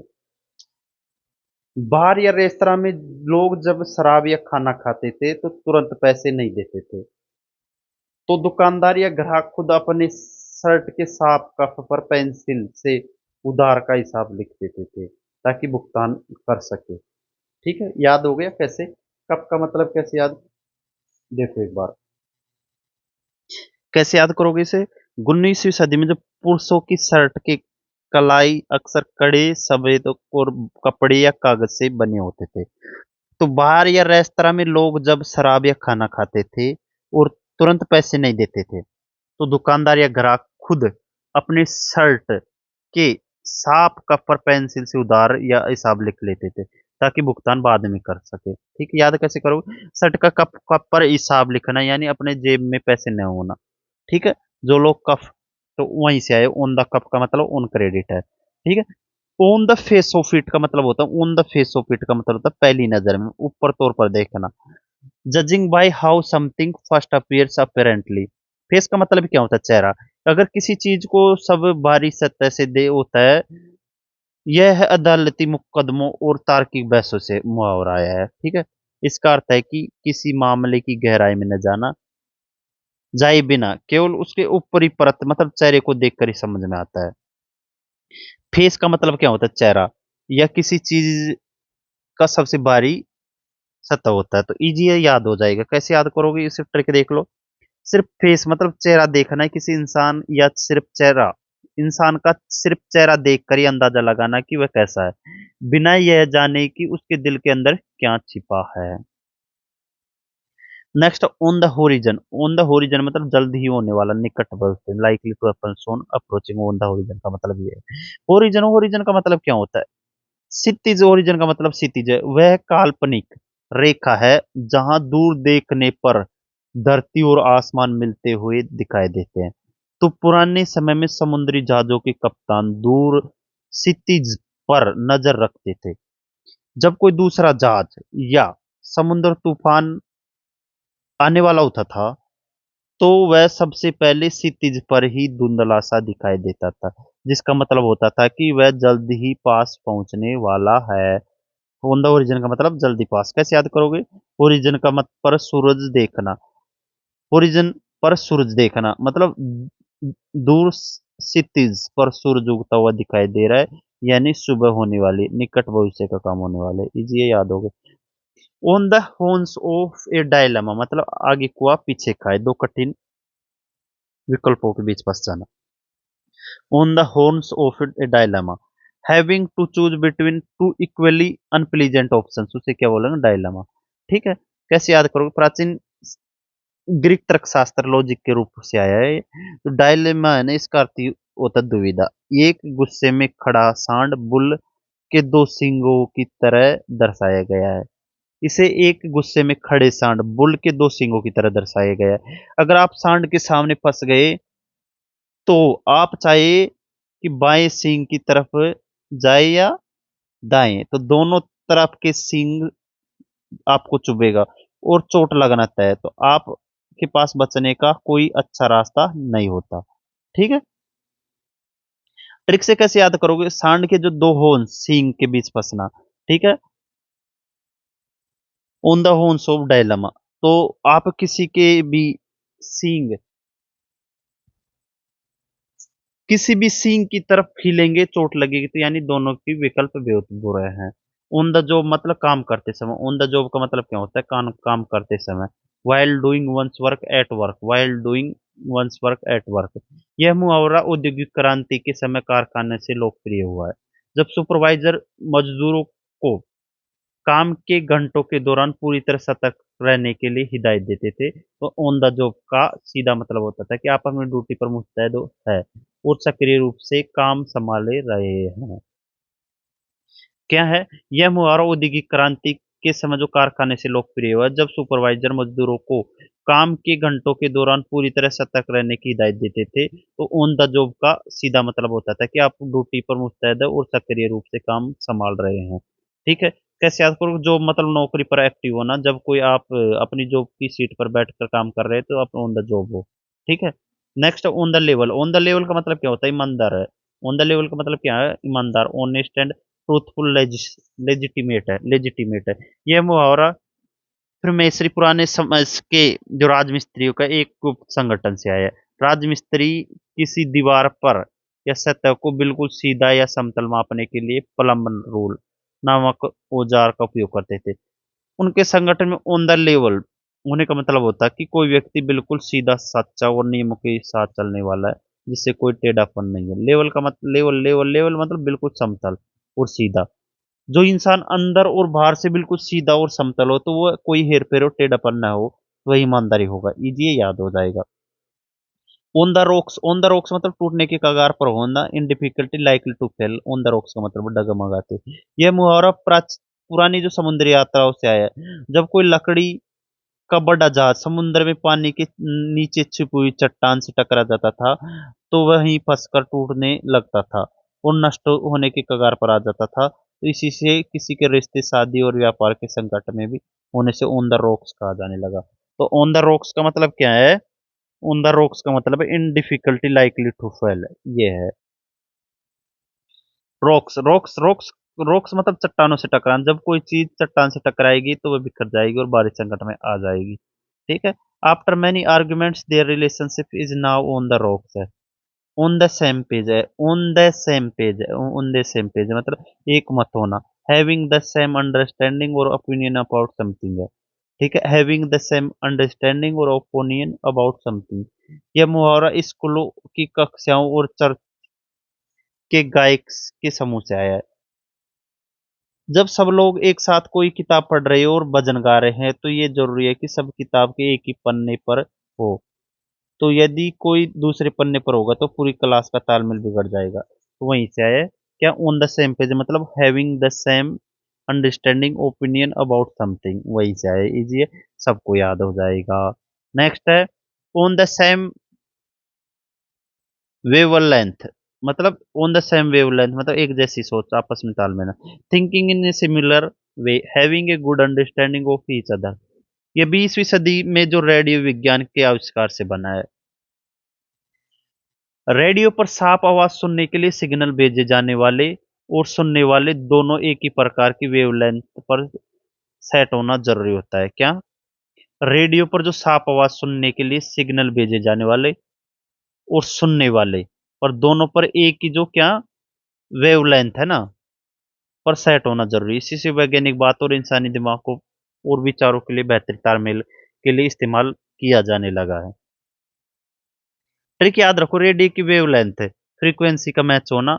जब दो लोगों के दिमाग और रेडियो की फ्रीक्वेंसी टून हो जाती है तो एक सम जैसी हो जाती है। तो वहीं से आया ऑन द क्या सेम वेवलेंथ मतलब सेम तरंगे हैं, तो मतलब सेम ओपिनियन भी है। ठीक है।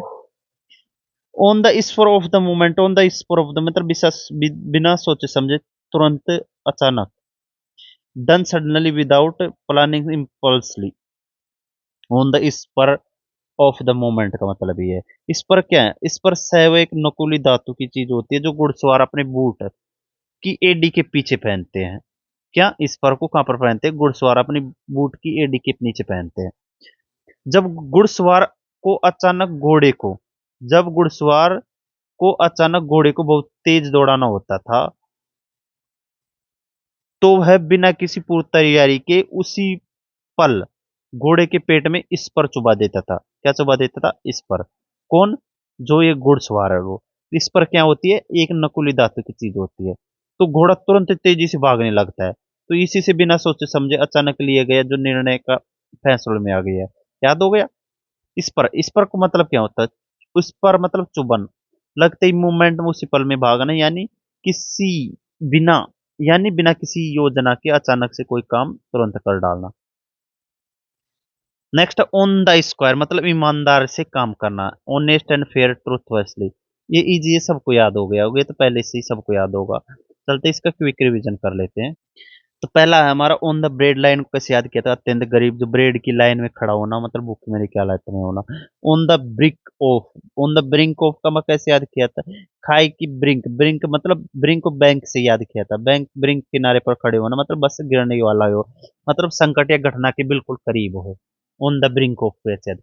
ऑन द कंट्रोरी, कंट्रारी मतलब कॉन्ट्रा, कॉन्ट्रारी कैसे याद किया, तो कॉन्ट्रा का मतलब भी होता है उल्टा या, ठीक है। On the cuff, on the cuff, on the cup, cup का मतलब क्या है, कप का मतलब कलाई पर लिख लिया था किसने, जो रेस्टोरेंट वाला होता है ना उसने, तो वहीं से उधार हो गया। On the face of it, on the face मतलब पहली नजर पे ही, ऊपर तौर पर देखना, फेस से देख लेना। ऑन द ओरिजिन मतलब जल्दी मिलने वाला हो। On the horns of the dilemma, on मतलब दोनों सिंगों की तरफ, जिधर जाएगा उधर ही तैरने है, ठीक है। सांड के दोनों सींगों के बीच फंसना मतलब दोनों तरफ से चोट लगना तय है। ऑन द जॉब मतलब काम पर है। ऑन द लेवल मतलब बिल्कुल ईमानदार है, मतलब लेवल कैसे याद किया था, लेवल समतल सीधा, जो इंसान अंदर से बाहर से बिल्कुल सीधा हो, कोई टेढ़ा ना पड़ो। ऑन द रॉक्स को कैसे याद किया था, जब जहाज समुद्र में रॉक से टकराता है तो नष्ट होने की स्थिति में होता है। ऑन द रॉक्स मतलब भारी संकट, टूटने के कगार पर है। ऑन द सेम पेज मतलब सभी एक पेज पे, ऑन द सेम वेवलेंथ पर वह, मतलब कैसे याद किया था, जो रेडियो की वेवलेंथ फ्रीक्वेंसी का मैच होना, ठीक है। On the spur of the moment, spur of the moment कैसे याद किया था, जो घोड़े के इस पर चुप मारते तो उसी मोमेंट मतलब भागता तेज, मतलब उसने इस पर, on the spur of the moment, घोड़े को इस पुर से चुबन मारते ही उसी मोमेंट पर भागना मतलब बिना सोचे समझे तुरंत काम करना था, अचानक बिना किसी काम की योजना करना। ऑन द स्क्वायर को कैसे याद करो, वो ईमानदार और भरोसेमंद होता है। ऑन द स्क्वायर को इजी थे, सबको याद हो गया। तो चलते हैं अब हम नेक्स्ट की तरफ। नेक्स्ट हमारा 1296, 1296 मतलब on the straight and narrow का मतलब following a morally correct way of life, मतलब सही रास्ते पर चलना, नेकी की राह पर होना, उसे क्या बोलते हैं, on the straight and narrow.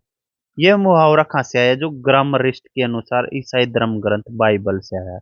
कहाँ से आया है? बाइबल से आया है, ठीक है। बाइबल ये है, ये बुक है, ठीक है, वहां से आया है। बाइबल के मैथ्यू इसमें लिखा है, जो सात इसमें इतना भाग में लिखा है कि स्वर्ग जाने का रास्ता बहुत ही सकरा और सीधा होता है, ठीक है, जबकि बुराई का रास्ता बहुत चौड़ा होता है। तो समय के साथ स्ट्रेट मतलब सकरा शब्द स्ट्रेट से में बदल गया, ठीक है। वहीं से याद याद कैसे करोगे, स्ट्रेट, स्ट्रेट का मतलब क्या होता है, सीधा, और नैरो मतलब पतला रास्ता। स्ट्रेट का मतलब होता है सीधा और नैरो। जो इंसान सीधे और पतले रास्ते पर चलता है तो वो कभी गलत काम नहीं करता, तो हमेशा ईमानदार होता है। तो वहीं से आया on the straight and narrow, ठीक है, मतलब फॉलोइंग मोरली करेक्ट उसमें। On the stroke, on the stroke का मतलब क्या होता है, बिल्कुल ठीक या निर्धारित समय पर, मतलब exactly at the specific time. On the stroke का ऑफ टाइम का मतलब क्या है, बिल्कुल ठीक समय पर। पुराने समय में जब बड़ी घड़ियां, क्लॉक टावर में कोई घंटा होता था, घंटा पूरा होता था, तो उसमें से घंटी बजने की आवाज स्ट्रोक आती थी। जब घंटी बजती थी तो माना जाता था कि बिल्कुल वही हुआ, वही समय पर हुआ, ठीक है। याद हो गया कैसे याद किया इसे। जो घड़ी का कांटा है जैसे ही ठीक समय पर स्ट्रोक करता है वैसे ही टन की आवाज आती है। यानी बिल्कुल सही समय पर हुआ है। नेक्स्ट हमारा on the tip of one's tongue, मतलब जुबान पर होना, याद आते आते न आना, याद आते आते मतलब ऑलमोस्ट एबल टू रिमेम्बर और say something but not is quite. On the tip of the one's tongue का मतलब है यह एक शारीरिक अनुभव से जुड़ा हुआ मुहावरा है।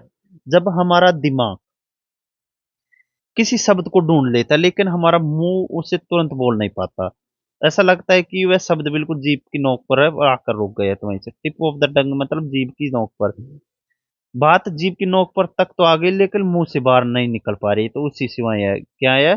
On the tip of tongue का मतलब होता है ऑलमोस्ट एबल टू रिमेम्बर और say something but not quite, clearly नहीं कह पा रहे हो। ठीक है। ऑन द वेन मतलब घटता हुआ, ऑन द वेन का मतलब क्या होता है बिकमिंग लेस स्ट्रॉन्ग, मतलब कमजोर होना या पतन की स्थिति में होना, इंपॉर्टेंट पॉपुलर डिक्लाइन, उसे क्या बोलेंगे, ऑन द वेन बोलेंगे। ये कहाँ से आया है, ये शब्द खगोल विज्ञान से आया है। जब चंद्रमा पूर्णिमा के बाद धीरे धीरे छोटा होने लगता है तो उसे अंग्रेजी में वेनिंग मून कहते हैं। तो वहीं से मुहावरा किसी चीज के लिए घटने का इस्तेमाल होने लगा, इजी, सबको याद हो जाएगा। नेक्स्ट ऑन द वार पथ, मतलब तलवार खींच लेना या बहुत गुस्से में लड़ाई के लिए तैयार करना, मतलब on the war path, very angry and ready to argue और फाइट, उसे क्या बोलेंगे, ऑन द वार पाथ। कैसे याद करोगे, यह मुहावरा कहाँ से आया है, तो अमेरिका के मूल निवासी से आया है, रेड इंडियन से आया है। ठीक है। जब वे किसी दूसरे कबीले से युद्ध करने के लिए किसी खास रास्ते या मार्ग पर निकलते थे तो उसे क्या बोलते थे, वार पाथ बोलते थे, मतलब युद्ध का रास्ता। वार का मतलब लड़ाई और पथ का मतलब रास्ता होता है। जो लड़ाई के रास्ते पर निकल चुका है वो बहुत गुस्से में किसी से भी बढ़ सकता है। ठीक है, इजी है, याद हो जाएगा। नेक्स्ट है on the wrong side of 60, on the wrong side of 60 मतलब 60 साल की उम्र के पार होना। On the wrong side of 60 मतलब ओल्डर देन 60। कैसे याद करोगे, ये उम्र के मामले में 60 साल को एक पड़ाव माना जाता है। ठीक है, क्या माना जाता है, 60 साल को एक पड़ाव माना जाता है। 60 से कम उम्र को सही तरफ और 60 से ज्यादा की उम्र को गलत तरफ माना जाता है। ठीक है, तो क्योंकि इसके बाद शरीर कमजोर होने लगता है, किसके, on the wrong side of 60 है ना, उसके बाद। अब 60 साल की उम्र में रोंग साइड मतलब दूसरी तरफ चले जाना, मतलब 60 के आगे और निकल जाना, इजी है। ऑन थिन आइस मतलब खतरे में होना या जोखिम भरी स्थिति में होना। इन ए रिस्की और डेंजरस सिचुएशन में होना, क्या, इन ए रिस्की और डेंजरस सिचुएशन में होना। यह मुहावरा कहाँ से आया, यह मुहावरा जमी हुई झीलों पर स्केटिंग करने से आया है। अगर बर्फ की परत बहुत पतली होगी तो वह कभी भी टूट सकती है और इंसानी ठंडे पानी में डूब सकता है, इसलिए बर्फ पतली पर चलना बेहद खतरनाक होता है, ये याद हो गया होगा सब। On top of the world, on top of the world का मतलब क्या है, फीलिंग एक्सट्रीमली हैप्पी और इलेटेड, मतलब सातवें आसमान पर होना और बेहद खुश होना, on the top of the world. यह मुहावरा कहाँ से आया, यह मुहावरा दुनिया की सबसे ऊंची जगह या पहाड़ की चोटी पर पहुंचने के एहसास से जुड़ा है। जब कोई इंसान सबसे ऊंची चोटी पर पहुंचता है तो उसे लगता है कि वो पूरी दुनिया उसके नीचे है, मतलब वो सबसे शक्तिशाली और खुश है, वहीं से आया है। टॉप ऑफ द वर्ल्ड का मतलब यानी दुनिया के सबसे ऊपर होना, बहुत खुश है। नेक्स्ट है once and for all, once and for all का मतलब क्या होता है, वंस एंड फॉर ऑल का मतलब completely and finally in way that will not change, हमेशा के लिए अंतिम रूप। On once for all, once for, once and for all, इसका मतलब है, ये कहाँ से है, पुरानी अंग्रेजी का एक वाक्यांश है। इसका मतलब है कि कोई काम एक बार ऐसा किया जाए कि सबके लिए हमेशा के लिए फैसला कर दे, ताकि दोबारा उस पर बहस ना करे। मतलब वंस का मतलब एक बार ऐसा काम करो कि जो हमेशा के लिए सबके लिए खत्म हो जाए, तो यानी मामला हमेशा के लिए रफा दफा हो, उसे क्या बोलेंगे, once for, once and for all, मतलब completely and finally in a way that will not change हो जाएगा। Once in blue moon, blue moon मतलब ईंद का चांद होना, सबको याद होगा, इजी है। Rarely, very rarely. One step at time, one step at time मतलब एक एक कदम बढ़ाना, धीरे धीरे और संभल कर रखना, उसे क्या बोलेंगे, वन स्टेप एट टाइम बोलेंगे, क्या बोलेंगे, वन स्टेप एट टाइम बोलेंगे। कैसे याद करोगे, इसे याद करोगे, progressively slowly and carefully talking thing gradually, one step at time की याद करोगे। यह मुहावरा सीढ़ियों चढ़ने या पहाड़ चढ़ने की पुरानी मानवीय समस्या है। अगर कोई इंसान एक साथ कई सीढ़ी लांघने की कोशिश करेगा तो गिर जाएगा। मतलब सुरक्षित पहुंचने का तरीका एक बार में एक एक कदम उठाना है। वन स्टेप मतलब एक कदम, एट ए टाइम मतलब एक समय, जल्दबाजी मत करो, धीरे धीरे आगे बढ़ो, इसका मतलब होता है ये है। ठीक है, क्विक रिवीजन कर लेते हैं अब इसका। On the straight and narrow को सही और ईमानदार रास्ते पर चलना, कैसे याद किया था, सीधा और पतला रास्ता, नेकी की रास्ता। On the stroke of time मतलब बिल्कुल ठीक समय पर, घड़ी में टन से बजते याद किया था। Next, on the tip of tongue मतलब जुबान पर होना पर याद ना आना, बात जीप पर नोक पर बाहर नहीं निकली। ऑन द वेन मतलब कमजोर हो, ताकत और लोकप्रियता धीरे धीरे कम होना, कैसे वेन यानी ये चंद्रमा का धीरे धीरे घटना होता है। ऑन द वार पथ मतलब लड़ाई के रास्ते में होना, बहुत ज्यादा गुस्से में होना। On the wrong side of 60 कैसे याद किया था, 60 साल की उम्र की दूसरी तरफ आगे निकल जाना, कैसे याद किया था, जो जो 60 साल से पहले होता है उसे बढ़िया साइड बोलते हैं और उसे रोंग साइड बोलते हैं ना। ठीक है। ऑन द थिन आइस मतलब बड़ी मुसीबत में या खतरे में होना। On top of the world मतलब बेखुश होना, दुनिया के सबसे ऊंचे पहाड़ पर खड़े होने जैसा एहसास था। वंस एंड फॉर ऑल मतलब एक बार ऐसा काम करो जो सबके लिए आखिरी हो, हमेशा के लिए मामला खत्म। Once in a blue moon मतलब कभी कभार, rarely. One step at a time मतलब धीरे और संभल कर आगे बढ़ना, एक बार में केवल एक एक कदम रखना, इसी से याद है। चलते हैं नेक्स्ट। नेक्स्ट है हमारा 1307। One's cup of tea, one's cup of tea मतलब something that is one's enjoy और डज वेल मतलब पसंदीदा काम या रुचि की चीजों को। कैसे याद करोगे, 19वीं सदी में जो इंग्लैंड में चाय लोगों की एक पसंदीदा पेय बन गई थी, वहीं से मुहावरा है, जब कोई चीज किसी की बहुत पसंद आती थी तो वह मेरी पसंद की चाय एक माई कप ऑफ टी कहने लगी। याद करने का तरीका, चाय मतलब भारत और दुनिया में लगभग सबकी पसंदीदा होती है, इसलिए जो काम आपकी कप की चाय हो जैसा हो तो सबको आपके पसंदीदा काम है, इजी ये सबको याद हो जाएगा। तो वहीं से आया क्या, माई कप ऑफ टी आया। नेक्स्ट है one's number is up, one's number is up, one's number is up मतलब वक्त आ गया है, मौत या मुसीबत के करीब होना। The time has come when something bad will happen to someone. ठीक है। यह मुहावरा सेना और लॉटरी से आया है। पुराने जमाने में तो युद्ध के दौरान माना जाता था कि हर सैनिक की किस्मत एक नंबर तय होता है। जब किस्मत के बक्से उसके नंबर के बाहर आ जाता है तो इसका मतलब होता है कि उसकी मृत्यु का मुसीबत का समय आ गया है, ये याद हो जाएगा। ठीक है।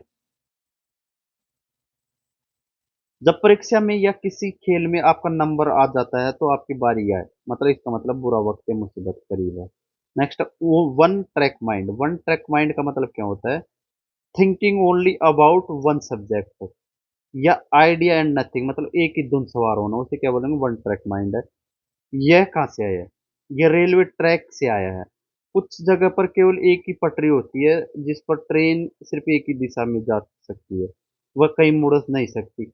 इसी तरह जब कोई इंसान सिर्फ एक बार सोचता है तो उसे वन ट्रैक माइंड कहते हैं, क्या बोलते हैं, वन ट्रैक माइंड कहते हैं।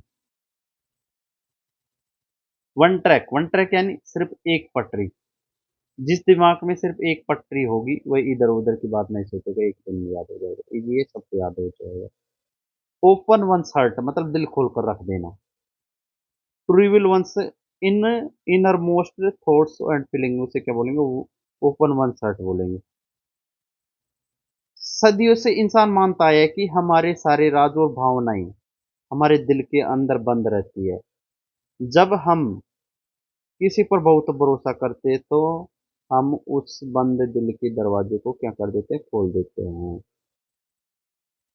अपने दिल को ओपन करना मतलब जब आप दिल ओपन करोगे तो अंदर छुपी सारी बातें बाहर आ जाएगी, यानी मन की बात कहना।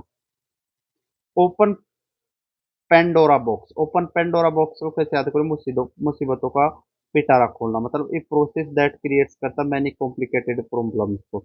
ओपन पेंडोरा बॉक्स का मतलब क्या होता है, ये प्रोसेस जो क्रिएट करता मैनी कॉम्प्लिकेटेड प्रॉब्लम्स को।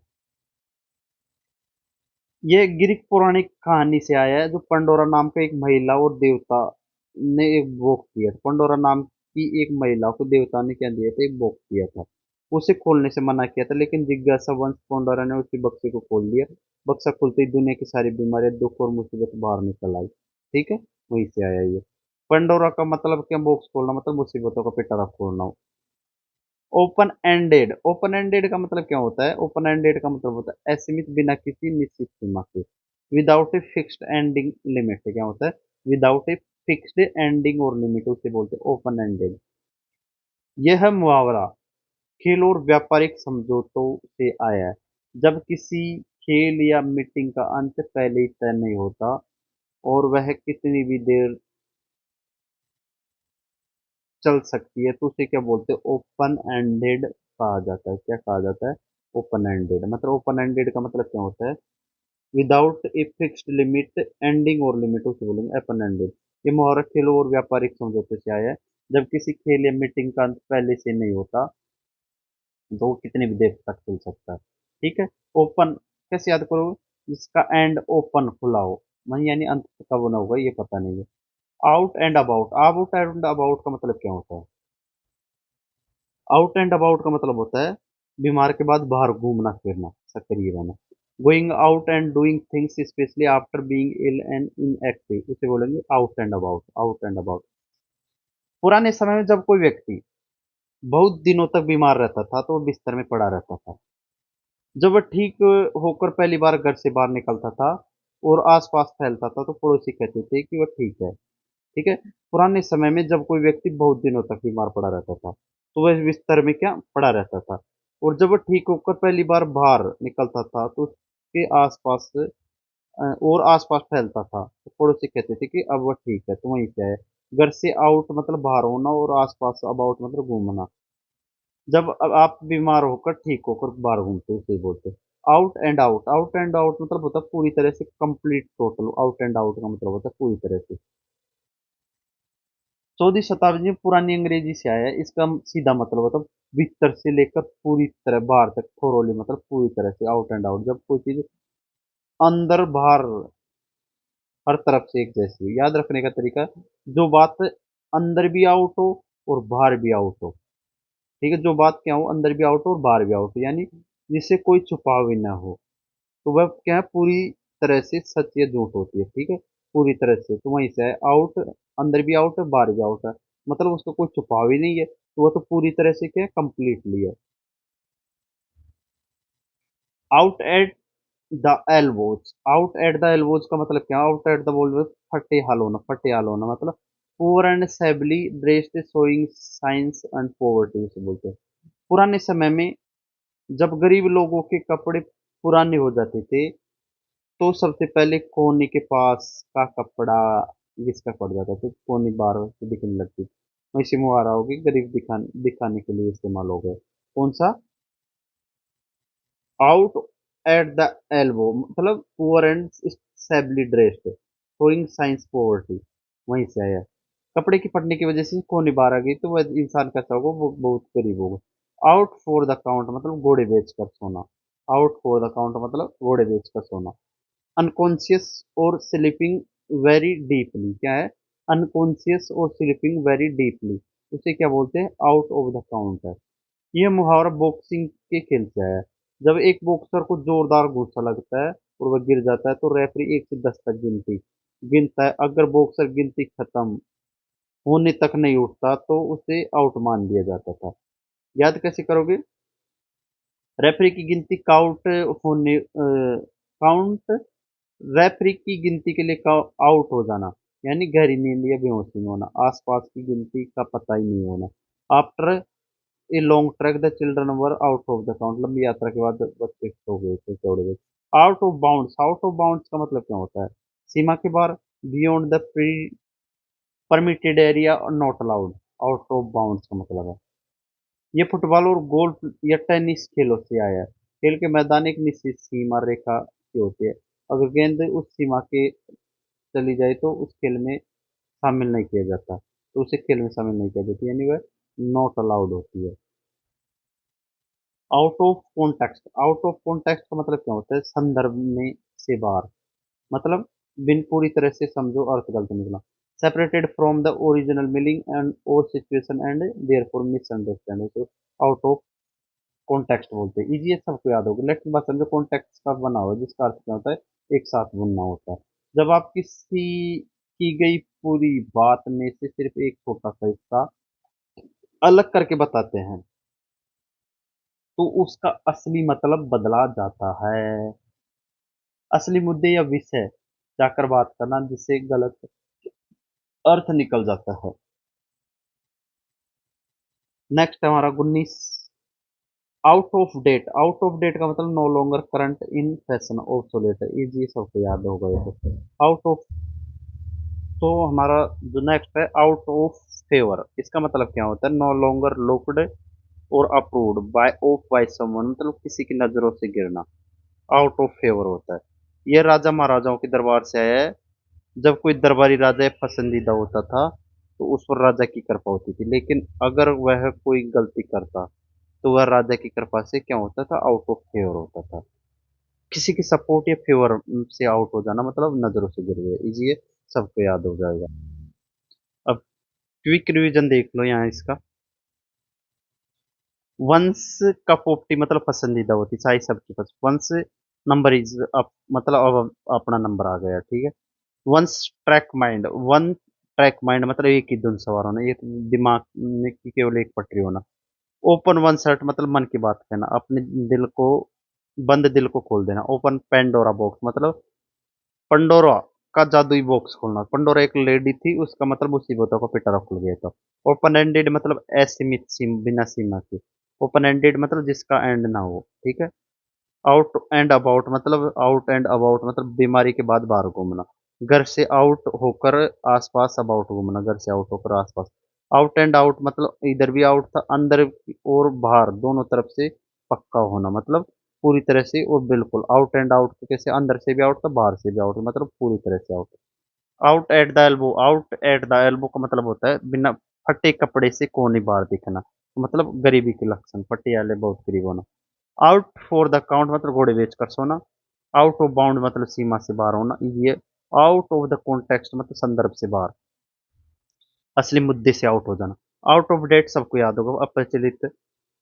आउट ऑफ फेवर मतलब किसी की नजरों से गिरना हो जाता है।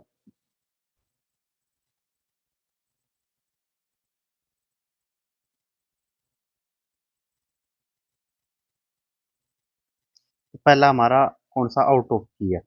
आउट ऑफ गियर का मतलब है not working currently, out of order है, मतलब गियर ही बाहर है, तो ये सबको याद हो गया होगा। गाड़ी के गियर से याद रखिए, अगर चलती गाड़ी की गियर अचानक खराब हो जाए तो गाड़ी काम करना बंद हो जाएगी। नेक्स्ट हमारा out of one sweets, out of one sweets मतलब अक्का बक्का रह जाना, घबराहट में बुद्धि काम न करना, एक्सट्रीमली वरीड, फ्राइटेंडेड और कंफ्यूज से बोलेंगे आउट ऑफ वन स्वीट्स बोलेंगे। पुराने शब्द, अंग्रेजी में जो विट्स शब्द का अर्थ है सोचने समझने की शक्ति या बुद्धि होती है, ठीक है। जब कोई इंसान बहुत ज्यादा डर जाता है तो अचानक घबरा जाता है, तो उसकी दिमाग काम करना बंद कर देता है, ऐसा माना जाता है कि उसकी बुद्धि शरीर से बाहर चली गई है, मतलब आउट विट, विट का मतलब क्या होता है, सोचने समझने की शक्ति होती है, ये सबको याद हो जाएगा। आउट ऑफ ऑर्डर मतलब अनुचित व्यवहार, आउट ऑफ ऑर्डर का मतलब होता है खराब, अनुचित व्यवहार, बेकार, not working correctly, behaving in unacceptable way में। कैसे याद, ऑर्डर का अर्थ होता है एक सही व्यवस्था या नियम। जब कोई मशीन या उपकरण उस व्यवस्था के अनुसार काम नहीं करता तो आउट ऑफ ऑर्डर कहते हैं। सार्वजनिक जगह पर जब कोई व्यक्ति नियमों के खिलाफ गलत आचरण करता है तब इस मुहावरे का इस्तेमाल होता है। ऑर्डर, ऑर्डर का मतलब सही अर्थ क्या होता है, सिस्टम, सिस्टम से बाहर मतलब खराब होना, ईजीएस। आउट ऑफ प्रिंट मतलब छपाई बंद का होना। No longer being published and therefore unavailable to buy मतलब अनुपलब्ध। आउट ऑफ प्रिंट मतलब अनुपलब्ध पुस्तक है, ये मुहावरा प्रकाशन की दुनिया से है। जब किसी किताब की सभी छपी प्रतियां बिक जाती है तो पब्लिशर उसका नया एडिशन छापना बंद कर देता है, आउट ऑफ प्रिंट कहा जाता है उसे, ठीक है। प्रिंट यानी छपाई, जो किताब छपाई के बाहर हो चुकी है वह बाजार में अब नहीं मिलेगी क्योंकि छपाई बंद हो चुकी है, कीजिए। Out of source, out of source का याद करोगे, तबीयत ठीक ना होना, फीलिंग स्लाइटली अनवेल और इन ए बैड सिचुएशन, उसे बोलेंगे आउट ऑफ सोर्स। इसका संबंध 17वीं सदी के प्रिंटिंग प्रेस से आया है। पुराने समय में जब छपाई के अक्षरों के धातु और टुकड़े को सोर्स, सोर्स कहा जाता था, किसी धातु के टुकड़े को। पुराने समय में जब छपाई के अक्षरों के धातु के टुकड़े को सोर्स कहा जाता था। जब अक्षरों में के डिब्बे बिखर जाते और खत्म हो जाती तो प्रिंटर काम करना रुक कर देता, तो उसी मूड को क्या कहते थे, चिड़चिड़ा, आउट ऑफ सोर्स बोलते थे। आउट ऑफ सोर्स का मतलब क्या है, feeling slightly unwell in a bad mood होता है। Out of the blue, out of the blue का मतलब होता है completely unexpected, with no prior warning, अचानक किसी पूर्व सूचना के अप्रत्याशित रूप से। यह मुहावरा ए bolt out of the blue से छोटा रो ब्लू यहाँ साफ नीले आसमान को दर्शाता है। जब आसमान बिल्कुल साफ हो तब अचानक बिजली गिरने की उम्मीद कोई नहीं करता। इसी तरह जब कोई घटना बिना किसी चेतावनी के आ जाए तो उसे आउट ऑफ द ब्लू हो जाएगा। अब बोल्ट ऑफ द ब्लू का छोटा रूप है कौन, out of the blue. Blue एक साफ नीले आसमान को दर्शाता है। जब आसमान बिल्कुल साफ हो तो तब अचानक बिजली गिरने की उम्मीद कोई नहीं करता। याद करो, साफ नीले ब्लू आसमान से अचानक बिजली गिरना, यानी बिना किसी पूर्व सूचना के बिल्कुल अचानक कुछ होना। Out of the frying pan into the fire मतलब आसमान से गिरा खजूर में अटका, मुसीबत से दूसरी बड़ी मुसीबत में। Out of the frying pan into the fire मतलब going from a bad situation to an even worse one, आसमान से गिरा खजूर में अटका इसको बोलते हैं। या out of the frying pan into the fire होता है। ठीक, कैसे याद करोगे, यह है मुहावरा एक पुरानी कहानी से आया है। कल्पना कीजिए कि एक जिंदा मछली गर्म फ्राइंग पैन तलने बर्तन में तपने से बचने के लिए बाहर कूदती है। ये मुहावरी यह मुहावरा पुरानी कहानी से है जी। कल्पना कीजिए कि एक जिंदा मछली गर्म फ्राइंग पैन मतलब तलने वाले बर्तन की तपन से बचने के लिए बाहर कूदते, लेकिन वो सीधे नीचे जलती हुई आग में जा गिरती है। वह एक खराब स्थिति से बचकर ज्यादा बदतर स्थिति में पहुंच गई, वहीं से आए। फ्राइंग पैन मतलब क्या होता है, फ्राइंग पैन भी गर्म होता है और आग भी उससे भी ज्यादा खतरनाक होती है। पैन से निकल कर आग में जाना मतलब एक छोटी मुसीबत से निकल कर कहा जाना बड़ी मुसीबत में फंस जाना, ये याद हो गया होगा। आउट ऑफ द क्वेश्चन मतलब सवाल ही नहीं उठता, आउट ऑफ द क्वेश्चन मतलब नॉट पॉसिबल, कंप्लीट इम्प्रैक्टिकल। ये मुहावरा पुराने समय की जो कानूनी बहसों की संसद है, जब किसी मुख्य विषय या प्रस्ताव पर बात चल रही होती तो कोई व्यक्ति ऐसा नहीं बोलता था कि उस विषय को बिल्कुल अलग हो, तो अध्यक्ष आउट ऑफ द क्वेश्चन बोलते थे, मतलब चर्चा से बाहर है, संभव कुछ है। नेक्स्ट हमारा आउट ऑफ द क्वेश्चन मतलब जो बात मुख्य पर्सन से बाहर है, जिस पर कोई पर्सन नहीं उठता। आउट ऑफ द वुड्स मतलब खतरे से बाहर, आउट ऑफ द वुड्स मतलब जंगल नो लॉन्गर इन डेंजर, खतरे से बाहर, मुश्किल दौर से निकलना। पुराने जमाने में जो घने जंगल को क्या बोलते थे, वुड्स मतलब बेहद खतरनाक माना जाता था। जंगलों में जंगली जानवर, डाकू, रास्ता भूलने का डर रहता था।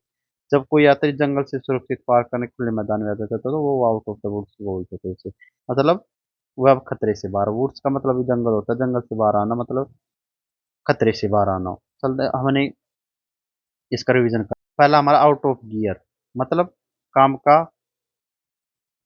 गड़बड़ होना या ठीक से ना चलना, मतलब गाड़ी खराब हो। Out of one's wits, wits मतलब दिमाग चले जाना, बहुत ज्यादा घबरा जाना, दिमाग उड़ जाना। आउट ऑफ ऑर्डर मतलब सिस्टम नियम से बाहर। आउट ऑफ ऑर्डर किसी खराब मशीन का खराब होना। आउट ऑफ प्रिंट मतलब नई छपाई बंद। आउट ऑफ सोर्स मतलब प्रिंट के अक्षर बिखरे। आउट ऑफ द ब्लू मतलब साफ नीले आसमान से बिल्कुल अप्रत्याशित होना। Out of the frying pan मतलब गर्म बर्तन से सीधे आग में, एक मुसीबत से निकलकर बड़ी मुसीबत में फंसना। आउट ऑफ द क्वेश्चन मतलब जिसका सवाल भी ना उठे, मुख्य पर्सन से बाहर। आउट ऑफ द वुड्स मतलब डावरावने जंगल से बाहर। डायरेक्शन टू अब देख लेते हैं, मैं बताता हूँ आपको। रमेश की तबीयत आज थोड़ी ढीली है तो वह चिड़चिड़ा हो रहा है, मतलब आउट ऑफ सोर्स है। बैंक का एटीएम काम नहीं कर रहा तो वह स्क्रीन बंद है, तो मतलब आउट ऑफ ऑर्डर है। आपका कोई पुराना दोस्त 5 साल बाद अचानक आपके सामने आ गया तो आउट ऑफ द ब्लू है। परीक्षा के दिनों में क्या आप घूमने जा सकते हैं, बिल्कुल नहीं, मतलब आउट ऑफ द क्वेश्चन है।